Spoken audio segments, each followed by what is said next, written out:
জ্বালানি তেলের দর বৃদ্ধি এবং জীবনযাত্রার খরচ হুড়হুড় করে বাড়তে থাকায় এবার রাজপথে নেমেছে ইতালির সাধারণ মানুষ। শনিবার রোমে কয়েক হাজার মানুষ এর প্রতিবাদে বিক্ষোভে নামেন। মধ্যপ্রাচ্য অস্থিরতাকেই এই সংকটের পেছনে প্রধান কারণ হিসেবে দুষছেন আন্দোলনকারীরা। Se vanno dal distributore trovano i carburanti aumentati di oltre il 30%. Gli stipendi sono fermi ormai da ইতালির ইউনিয়ন অর্গানাইজেশনের তথ্য মতে পুরো দেশ থেকে প্রায় 15,000 মানুষ অংশ নিয়েছে এই বিক্ষোভে। সামনের দিনগুলোতে আরো বড় পরিসরে আন্দোলনে নামার হুঁশিয়ারি তাদের।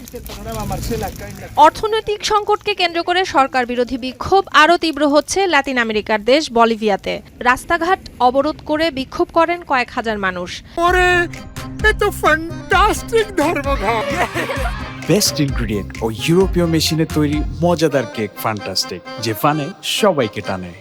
সে সময় ব্যর্থতার অভিযোগে দেশটির ক্ষমতাসীন প্রেসিডেন্ট রদ্রিগো পাজের পদত্যাগের দাবি তোলেন বিক্ষোভকারীরা। টায়ারে আগুন জ্বালিয়ে দেয় তারা, নিরাপত্তা কর্মীদের লক্ষ্য করে ছোড়ে ইটপাটকেল।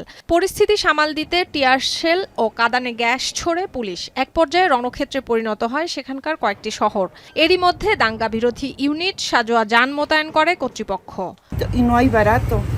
Ya este señor presidente no ha sabido pensar en la gente, solo piensa en sus políticos, en sus allegados a él.